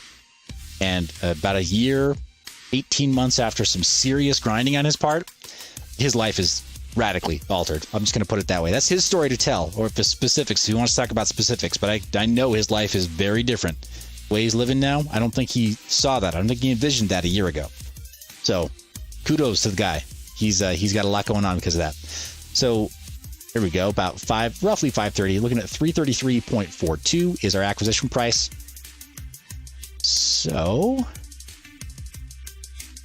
333.42. So not great actually. Pull up a calculator here, guys. And again, this is just the procedure. We're going to go with $1,000, divide it by our acquisition price, 333.42, and that'll give us. We're only going to do like almost 3 of these, right? It's actually a really, really tidy acquisition there. But I get all of those in place. I get as many decimals as I can so that we see that our acquisition is still a tidy $1,000 going into the portfolio. And then I adjust the date. I'm back in May. I could also do a transfer on these guys, frankly. There's another function here that'll let us do these acquisitions in a slightly different way. So we'll do that at another time. But right now, the buy is making me feel a little more confident as far as showing a way for you to put your own info into these charts. You might have bought OTC. You might have bought on an exchange where you got a different price. You'll know all of those numbers. So I'm trying to model a behavior that you can use to have your own portfolios, your own trackers, eyes on your own data, and make your best choices, live your best life. So that's why I always show you this way. But that's now in place. Let's take a look at it. Kusama is below Tron, which is below Cardano, which are all above the $1,000 mark that we initially put in. Kusama is also ahead of Ethereum. So if you were buying or mining and holding Ethereum back on May 26th, you're doing just barely better than when you bought it. Obviously, you had way better plays. If you were just trying to execute a trade that positioned you to ride some serious growth. Below the Ethereum mark, really below the BNB mark, right? Binance coin, everything else is in the red. Chainlink, unbelievably, is far below its $1,000 mark at 840, so down 15%, almost 16%. Neo down almost 20, and our biggest loser is Cosmos. What? No, I just didn't add I didn't add an order for Cosmos, guys. We did it again. Okay, so we have to add Cosmos too. How did I miss that? Oh, Bitcoin Jack says Discord link in description expired. Hey, I apologize for that, guys. Discord right now, I'm going to come clean. My Discord is not very active. It's not very active, and I apologize for that. I've been looking at just doing like a Matrix chat, a Matrix server instead with a bridge or something, trying to like promote that more. I've got a lot of time that I'm spending on Telegram right now because of work-related stuff. So yeah, side hustles are like kind of getting backburnered a lot, and I'm doing a lot more like freelance work now. And Telegram, man, Telegram is where crypto lives and dies. It's weird. Yeah, proof of work projects, it's Discord, I know, but all the other crypto projects are like Telegram all day. So yeah, I'm spending a lot more time there. That Telegram link is active, and it's called Mining Chopsticks. We're kind of starting from scratch over there, but the Discord link, I will get that updated tonight. I apologize for that. Let me get you something right now to put in the live comments. If you guys want to jump over to Discord, I am active on it. Like I do have it open and active, and I do get DMs, and we do see messages and stuff. But I'm not actively promoting it. I'll put it that way. That's the right word. And let me get the right. There we go. Create an invite. Edit my invite. Why? I don't know. Wonder why I let it expire. Crazy. Okay, so this one should not expire. Let me drop this into the chat. So if you guys are curious, there's a Discord link. We also see the Telegram link, which is live and active down below. Let me jump out of the way here, though, and take a look at Cosmos. We need to get Cosmos added here. So I've got that open in another tab. We'll check to see what our acquisition price is on Cosmos and the date that we want to put it in. But it looks like, oof. Yeah, we'll see. We'll see what our price was way back on May 26th. I think Cosmos is really important because Cosmos was one of those early proposed scaling solutions that was meant to kind of compete with Ethereum, and they've done phenomenally recently. Especially, you see right here, we went parabolic today, quasi-parabolic, right? Starting our open today was $12. We are currently at 36. Yowza! Excited to see what that means when we jump back to May. As it might not mean anything. It could be that, yeah, that we corrected a lot. No, this is going to look really healthy, actually, when we add it to the portfolio. So 26th of May, get to about 5 o'clock-ish. 1486 is our acquisition price. Whew. 1486 is going to look nice and juicy. Nice, juicy crypto acquisition.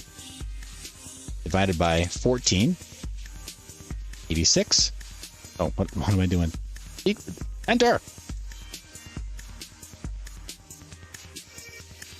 Say friend and enter. There we go. 5:30-ish p.m. and back to May 26th. It's gonna be May perpetually. We're never going forward, never moving back. Mark Allen is in the house, guys. He says, how's everyone doing? It's a fair question, guys. So, some goblin loser out of no. Bloop. Yeah, it'd be like that, though. Thank you. I feel seen. All right, Cosmos is now somewhere between Wax and Avalanche.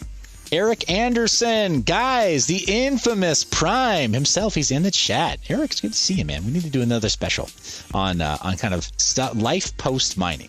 I should say life post Solana into NFT degen space, full degen from running a nearly BTC like Bitcoin maxi room on Clubhouse to going almost full degen on Solana. Changed, man. You've changed. For the better. I think I like it. Anyway, it's good to see you in the chat, man. Guys, say hello to Eric. Good dude. Yeah. So Cosmos is now sitting between Wax and Avalanche. And it's looking good, right? Ticker symbol Atom is looking pretty darn good. And the last 7 days has been particularly healthy for it, right? We see that rise all the way up. Eric, once you go Solana, you never go back, I guess. Wise words there. I think it's probably true. I think that's why I've been dragging my feet so long to get onto Solana, because I'm like, oh, you know what I'm going to do? I'm going to go over to this new network, and it's going to demotivate me for mining Ethereum, and I'm going to get all like lazy, right, so to speak, because I don't want to have to deal with conversions, and then yeah. Well, you saw what happened in back rooms and stuff. Me being like, all right, I'm going to take my time. Anyway. Here we are, though, guys. Cosmos is now lined up. We see a bunch of other proof of stake smart contract layers there, and Cosmos I think is a very worthy addition personally. Guys, I'm still very curious. I'm gonna get some hate. I might even get somebody who okay, do I need a trigger warning card? Here we go. Pretend like this says trigger warning instead. Trigger warning. I'm going to talk about a project that's controversial. Is that enough? Okay, this is controversial. That's the whole point. It's not an endorsement. It's just controversial. So there's only one entry on the automated liquidity coins. I want to put another option here. I want to compare it to other stuff. That's the whole point, right? I don't want to just leave it here alone and be like, well, okay, every time we look at this side of the portfolio, it's just one project. So obviously I'm shilling. Nah, give me some other options too, right? Like, Zotrack, I'm triggerable. Trigger. Yeah. Give me some options, guys. Throw them out there. Automated liquidity. Right? So essentially automated liquidity coins, or coins that are designed to have some kind of liquidity or built-in pumpamental feature. Because there are others like Ampleforth, right? He says Shapeshift Fox. I don't know if Shapeshift Fox is designed to quite the same way, but let me just, for example, we will put in, Ampleforth. Oh man, no, AMPL probably. So be something like this, right? Market cap is only a few million dollars. It's only $100 million. Such a brat. For all of us, such punks, so spoiled. It's only got over $100 million in liquidity. That's crappy. That's crap. That coin is dog crap. Only $100 million. Ugh. What have we become collectively? So Ampleforth, there we go. Looks like it's currently 95 cents, but what was it like back in May? Again, guys, this is all part of it. Oh, John Ross says Rune. Hey, that's a great option too. That could work. I think by that, by that measure, we could probably put our uni over here, right? Uni and then Quick as well, because they're literally bound to AMM platforms, right? They're the governance token for AMM platforms, so that's a great suggestion there, because a lot of them have done really well. Yeah, they've done really, really well. Whereas Hex is supposed to, I think, mimic some of the value of an AMM platform in its own token by having the people lock it up on their own, like just engaging with a smart contract. All right, so it was back at that time. The heck? Going crazy here? Wow. Okay. It just rebased apparently, and that's kind of its trick, is that it does this value rebase movement. So I'm not sure if we can see price.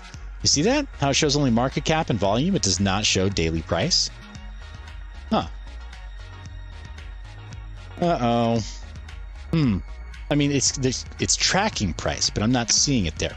What I'm going to do instead is open up Nomics, the Cryptonomicon.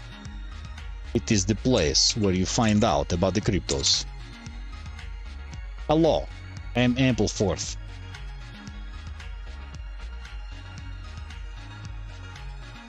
My name is Ampleforth. I don't know how to navigate this to check historical price though. And yeah, it's just embedded trading view, but it is not super helpful. Now dates. Come on.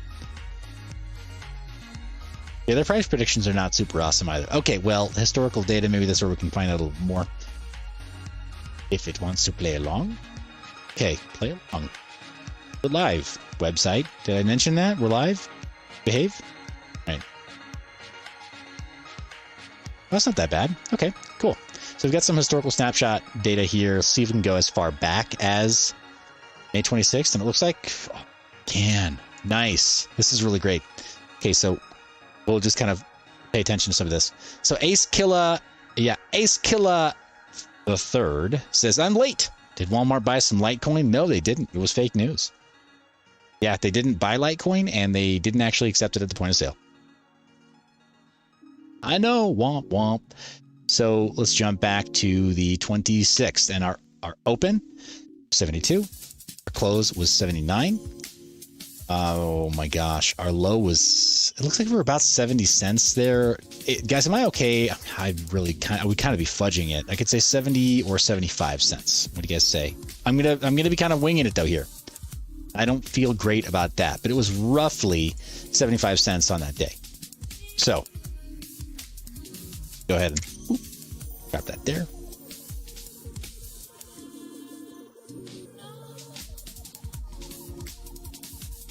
$1,000.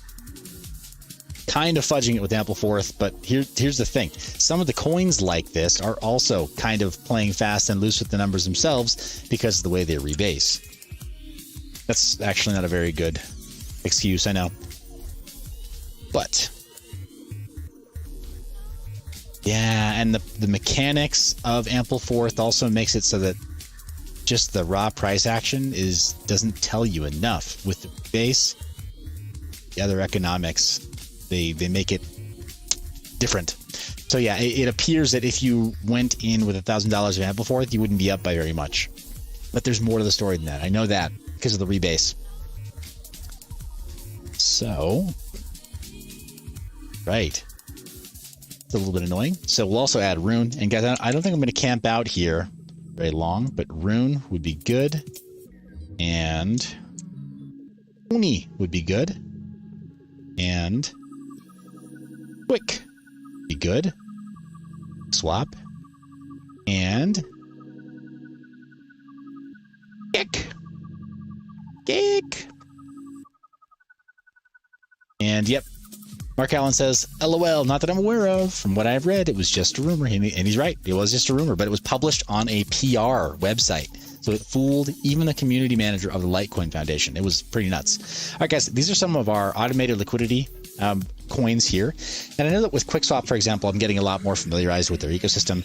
They've got this really cool synthetic token that you get for staking their governance coin that gives you another coin that is valued even higher than their governance coin.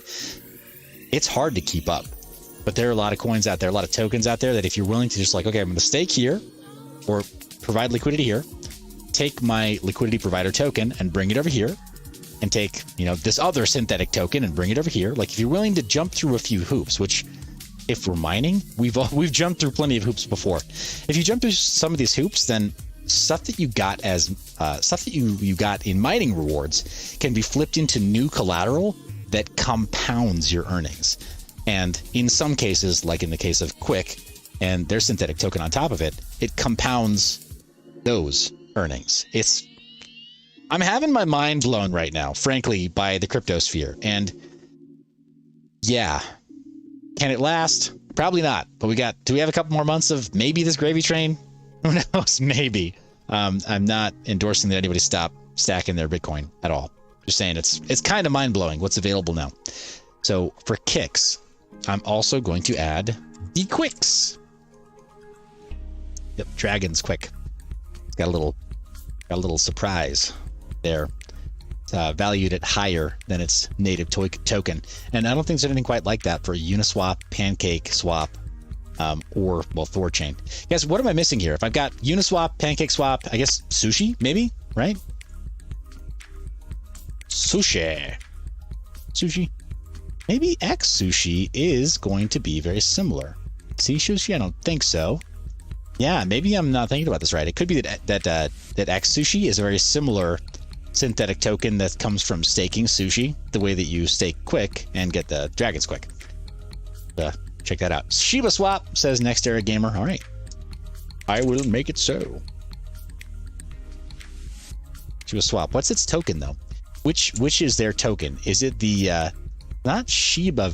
It's not Shiba Vax, right? Oof.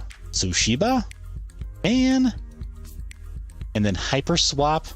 Let's come back to the Shiba Swap because I'm actually kind of confused here, guys. I don't know which one is the token for Shiba Swap versus it just being like the SHIB token, right? So, and Ace Killer Third says Shiba Inu. Yep, I got it. Shiba, is it actually Shiba Inu for Shiba Swap, guys, or is Shiba Inu just the Shiba Inu token? Because I thought Shiba Inu was just the token that was meant to be like a representation of Doge on Ethereum.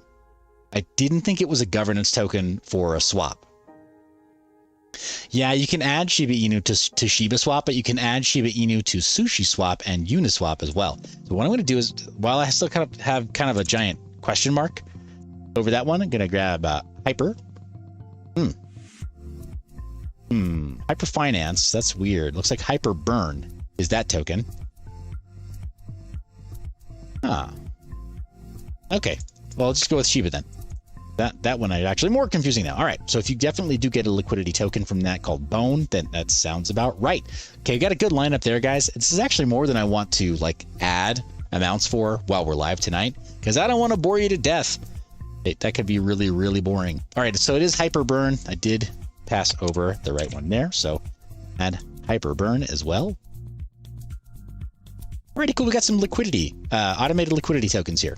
Stuff that you can earn from staking a coin, stuff that you can earn, stuff that you get as a governance coin for certain AMM platforms that you can then compound. I think that X Sushi is supposed to be.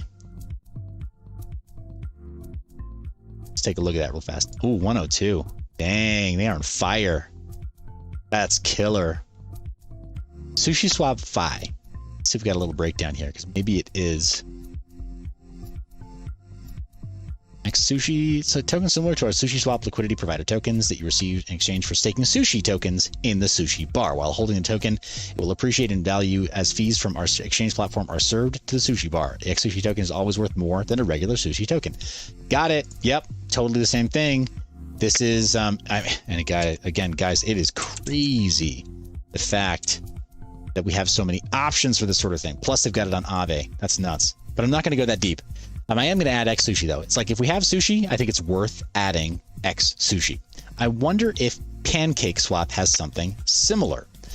So let's see what comes up when I put in. Ah, yeah, it's Pancake Honey, isn't it? Isn't it? All right, so let's take a look at that.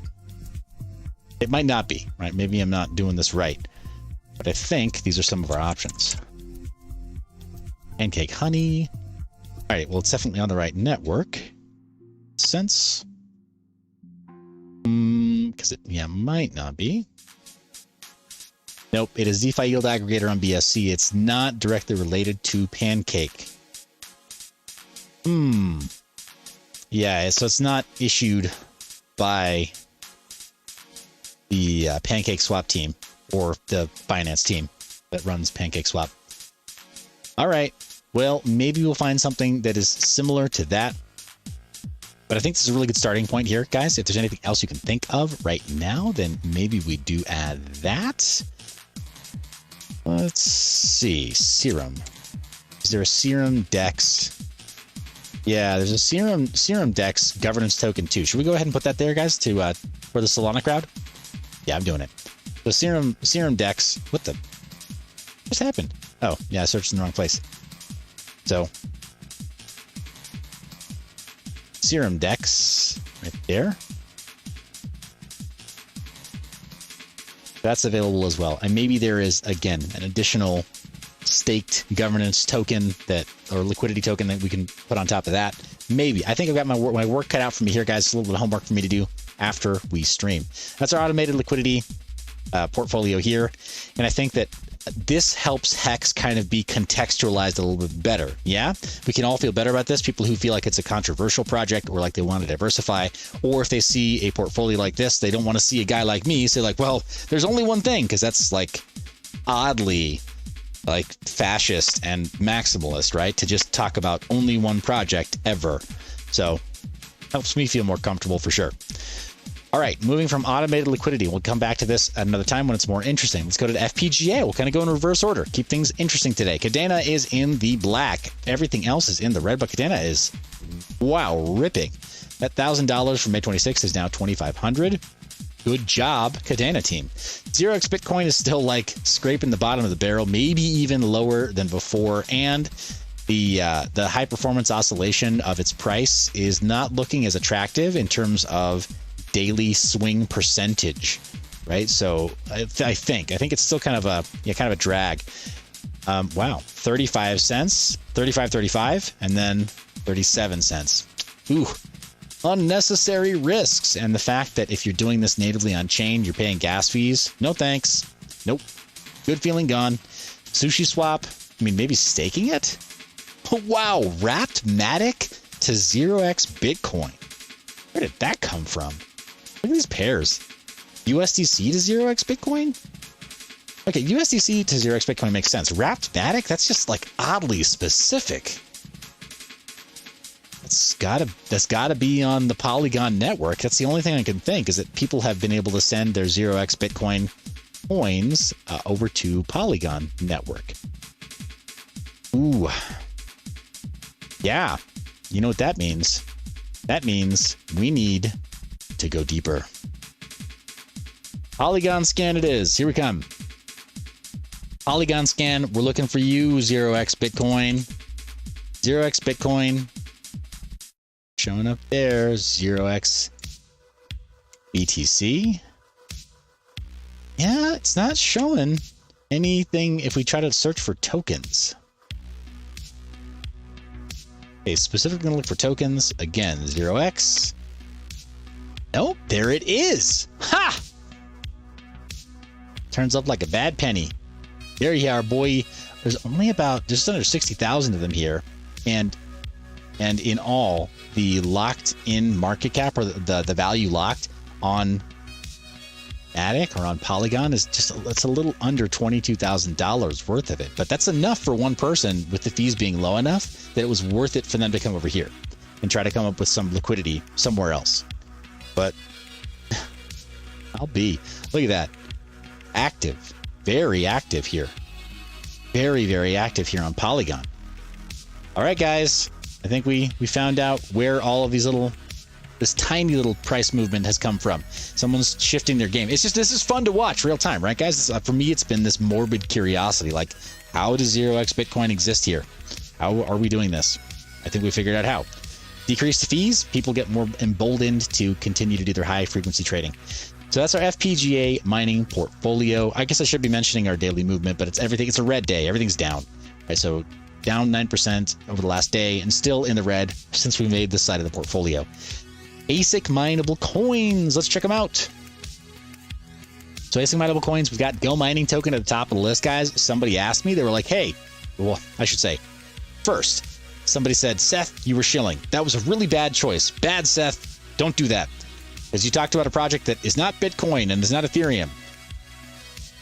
Yeah, Next Eric Gamer's not wrong in the comments. He says GMT's still ripping.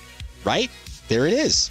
If you put in $1,000 into that, you'd do better than if you put $1,000 into Bitcoin natively. In fact, you could have split the difference. You could have taken half your bag, gotten Bitcoin, and stayed slow, steady, and safe here while still having some GMT.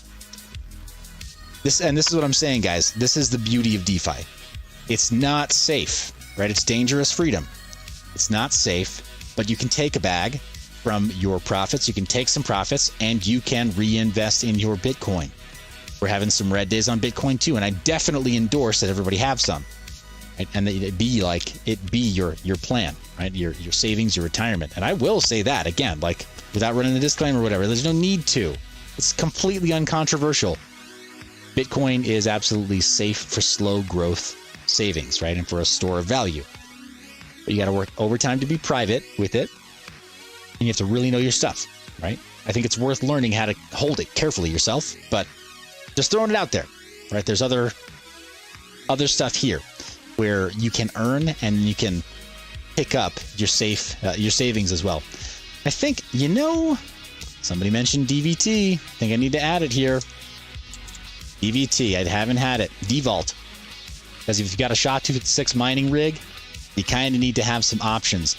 We don't have Bitcoin Cash on here either. I think we need to add Bitcoin Cash, guys. I realize that it's not sexy. I realize that sometimes it makes people upset to see it as well. I will draw the line there, though, as far as direct forks. We will not be listing BSV. I just don't have an interest in dealing with any of the headache. And it hasn't been profitable, like more profitable to mine than other coins for a long time. Plus, the 51% attacks and all the other problems. Like, I just don't see the upside in listing it at all. So I will add these really quickly for your convenience in today's episode. You can see this quickly. But let's check the 26th.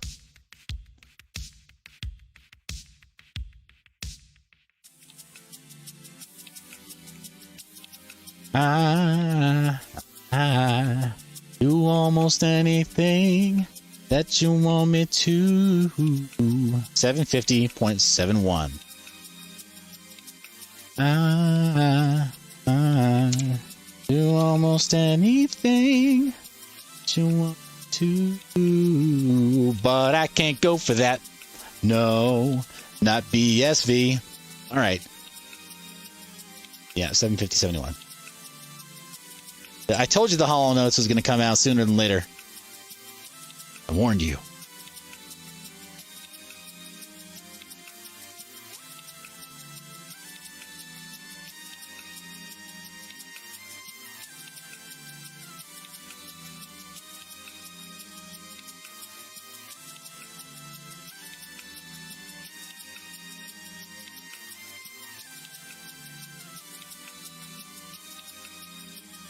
Yeah, you guys don't know it? I got people.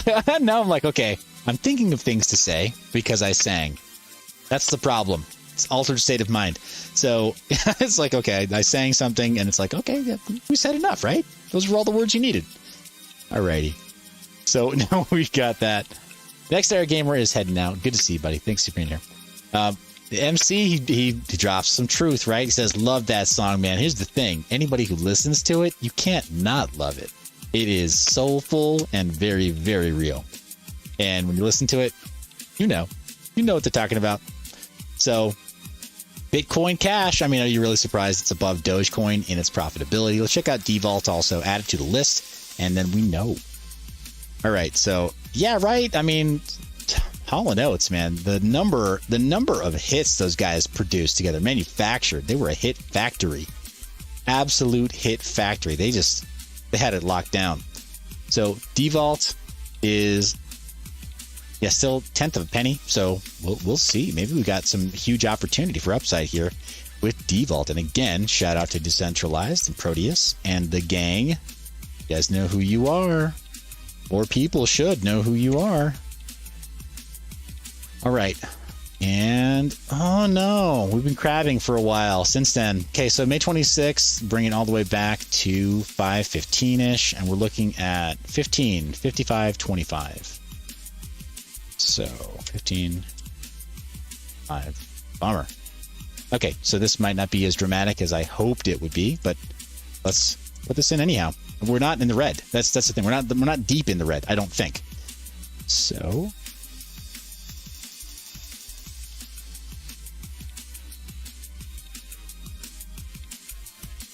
yeah, it would take over 500,000 who have gotten us to our $1,000 purchase mark.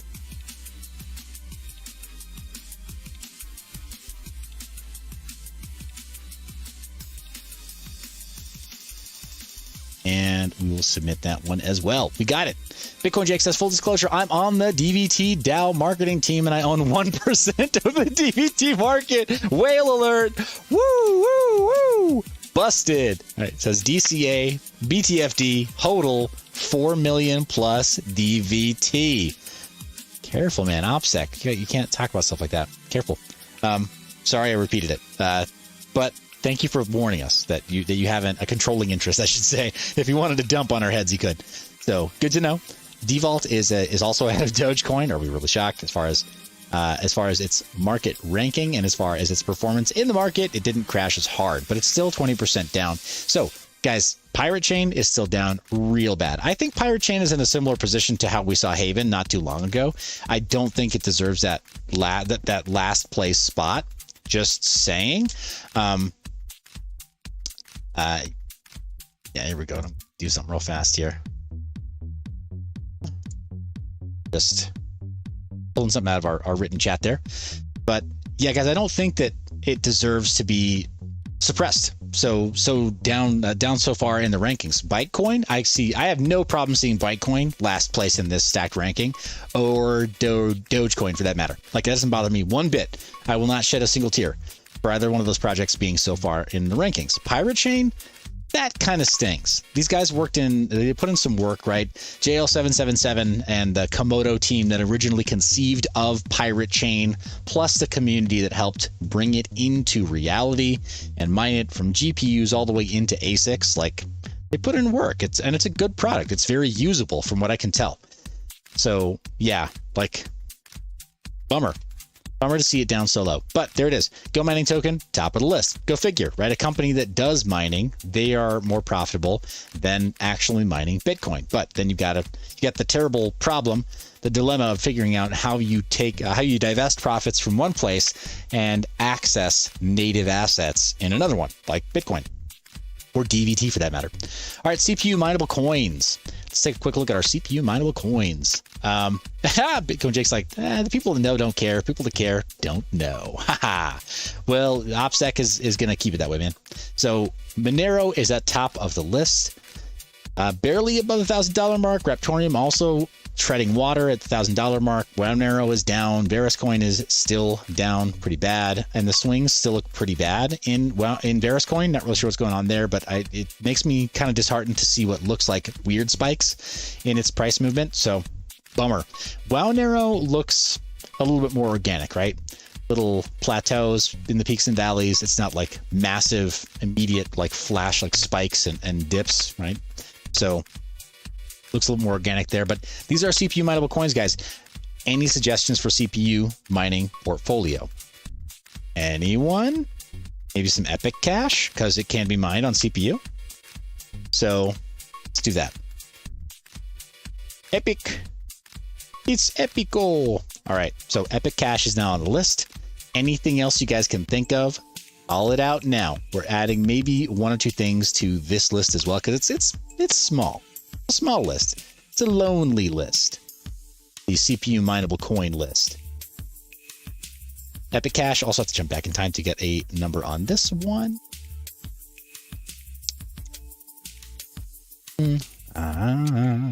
Do almost anything. But I can't go for that. No can do.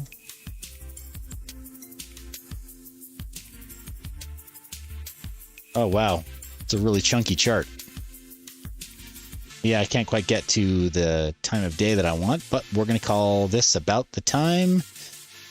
And we'll split the difference. We'll call it 23 cents even, actually. Right between that, it'll make the math easier. Maths! It's not negative. What the crap is that? It's not a negative price, dum-dum. That's weird.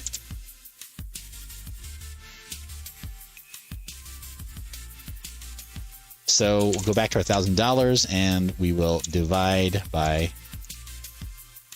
That just got kind of weird, didn't it? Like, how's it going to list the negative price? We know the price wasn't negative. Shame on you, CoinGecko. All right. Back to not past the hour. 26. And submit. You can do it. There it is. Oh, Epic Cash. Wow. Dark horse entry on a whim. I'm like, we could add Epic Cash. And it winds up like punching everything else in the face. All right, here it is. Punching all of our other entries in the face. The one, the only Epic Cash. Yes, punching faces for 7 days, 24 hours, and, well, no, pretty much just those two. As far as the, last hour performance, Raptorium and Monero, they've got something up their sleeve there, but Epic Cash, man, just slaying right now. And also looking pretty organic. Market cap leaves something to be desired. It's basically, it's not a micro cap. It's not quite like Raptorium. But it's not a hugely dominant project either, right? So, guys, hey, lucky draw that time. What's a CPU mineable option that you think of right now that you want to have me add to the list? I'm adding stuff to lists, right? That other little ditty that I was singing there, guys, it's from Little Shop of Horrors, right? It's the plant. Feed me, Seymour. Feed me. All night long. That's what I thought of when I saw Epic Cash eating everything else. Whoa, feed me, Seymour. Feed me all night long. 'Cause Seymour, if you feed me, I can grow up big and strong. So yeah, Epic Cash is doing great in our CPU mining portfolio. Let's go over to our hard drive mining portfolio, see what it's all about. MaidSafe coin still above the $1,000 mark, but it's taken a beating this week. Nothing has really escaped, guys. The recent dip 7 days ago, it pretty much hit everything. Storage is still above the $1,000 mark. Filecoin is right there again, treading water, and Siacoin is trying. It's really, really trying, but it's not quite there. Signum is still down bad. Chia is down real bad. 74% again. We're not quite scraping the 80% mark down with Chia, but we are getting close to that $200 mark. And hopefully that doesn't shake investor confidence to the point that we start seeing holders abandon, right? Unfortunately, with the emotional games that people play in this market, they wind up buying the top and selling the bottom because it's like, I can't hold out any longer. Oh no, I've lost so much money. Why don't I just go lock in my losses by selling right now? It's so illogical, but we've all done something like it in this market, right? In cryptocurrencies, we've gotten burned and we're like, okay, well, I don't want to get like extra burned. I may as well just like, may as well rub kerosene on my burn wounds. It's just Why do we do this to ourselves? I don't get it. So yeah, Chia's down real bad.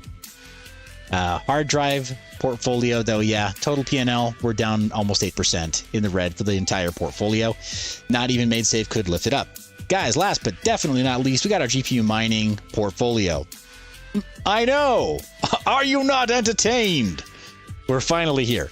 So Flux is at the top of the list. It's doing phenomenal. You see right here, you put $1,000 way back May 26th, you'd be doing almost $2,700 right now. Ergo second place, Ravencoin third, and Ethereum finally fourth. Ethereum has not been our top performer. These other GPU mineable coins have been, so pretty exciting to see that for sure. The wrapped representations of Bitcoin are not doing that great, but they have broken even, right? You wouldn't be in the red any longer. Ryo currency is doing pretty awesome as well. It was pumping big time before, kind of calmed down a little bit, but it's above our break-even mark as well. Zano just below, Beam below that, Firo below that, ETC below that, Polygon, Conceal, so etc. They're kind of like little gradients here, right? So 9% down, 10, 11, 12, 15, and then it really steps down on Etho Protocol and Conflux, right? Scraping that 30% mark. BitTube and Haven are still both in the 50% down mark, but consider this. For Haven, that still means almost $6. And remember, we've been talking about it since it was like 3. So that's a strong recovery. It's a really strong recovery for Haven. Just saying. Dig Deep Miner says, it sucks Chia went to crap. Glad I was able to ROI all my hard drives before it dumped. Yeah, brother. That's good. Yeah. I mean, I'm happy for you. A lot of people, you know, they rode it to the bottom and then they sold the bottom. I'm glad you did the smart thing. It's good. So Swap is below Haven, really struggling to get above 50%, we've noticed. And then Mimble Coin is almost 60% down, not looking awesome there. Haven, I still think, I think it's finally getting priced right. It's starting to discover the correct pricing. I don't think that it necessarily deserves the pricing that it had before. I think sometimes we're a little bit too enamored of like easy gains. So we'll see. With Haven 2.0 releasing, we'll see if the XHV team is able to pull out some kind of a miracle and get this coin back above the $10 or $20 mark. I don't know. I don't know if this is the right acquisition price, and you know, I don't give signals per se. But I did know for sure that $3 seemed real low to me, and this is gratifying to see that they're back above that point. So maybe you still see a good entry point here. I'm not sure, but it's good to see them recovering a bit. Yeah, that's our GPU mining portfolio there, guys. That's actually kind of boring by comparison. Is that lame? That's so bad. When we start with the proof of stake smart contracts, and it's like, hey, would you like 5x your money? You want 6x your money? Go get one of these. And then we go back over to like the proof of work coins, and we're like, oh, we only got 20% in 3 months. Again, so spoiled, man. 20% are like 20% returns in 3 months in any other investment class would be like, baller, sign me up, right? Like, how much money can I get on leverage, right? Like, sweet, because like I'm gonna only borrow at like 5%, so like, boom, like, can I borrow more? Can I take collateral from here? You know, can I use this as collateral to go borrow more? Even we'd be going crazy, right? If we get a consistent 20% every 3 months. But here in crypto, like, that's not good enough. Jeez Louise. So, yeah, just crazy. I mean, clearly with Flux, with Ergo, those have not been our returns.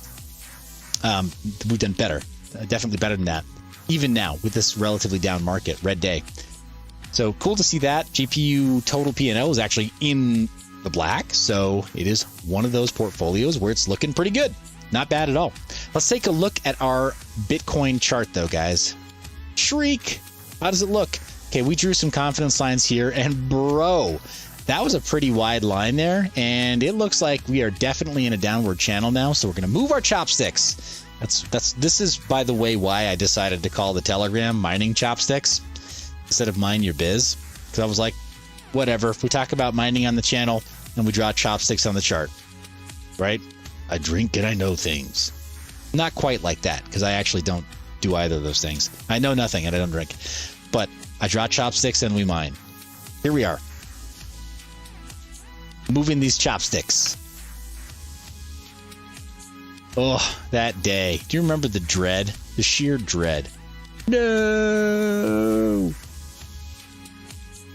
Like somebody cut the cable to the elevator. We're driving, and then like the floor of the parking level of the elevator shaft opened up, and like it was the gates of hell. No! All right. Too much. How's that? We've gone to we've almost made it a fully musical show today. Got to calm down a little bit.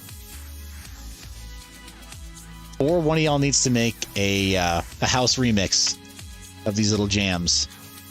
No pressure. All right, so we're definitely a downward channel here. We're just looking at the bottoms of our candlesticks, not our wicks. And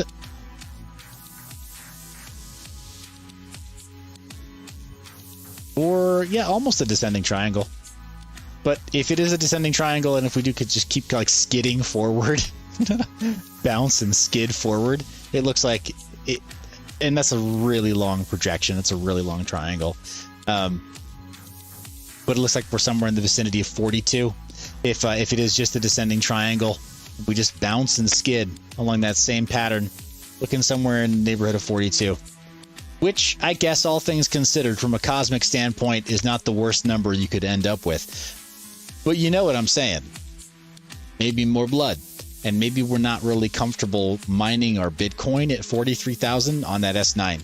But I think that's the key takeaway from me tonight, guys. This has been a lot of fun. I should probably let you go. I've had a blast. Thanks for being silly with me. Thanks for talking about the markets, giving some suggestions, helping each other out, of course, fostering community. We put the link to the Discord in the live chat today. I don't want to stick with Discord. I'm being such a dork here, but I don't want to stick with Discord. I want something that's encrypted, and I want something that's untakedownable. I keep seeing like Second Amendment communities go over to Discord, and I'm like, guys, they're Discord people are not your friends. If they just decide that you're too dangerous, you're done. So yeah, but something else though, guys, Matrix, Keybase, you let me know. I'm open to suggestions there. Appreciate you watching all the way to the end, hitting that thumbs up, slamming the subscribe button with the little bell icon, you know, the thingy, so that you know when we go live. You're the reason I make this media. I love your face, guys. Remember to stay private. Mind your biz. And my outro got nuked. So here we go, guys. We're just gonna do a hard stop. Like a 1980s action kung fu movie. I'm gonna jump in the air and pause it. Okay, you ready? Yeah.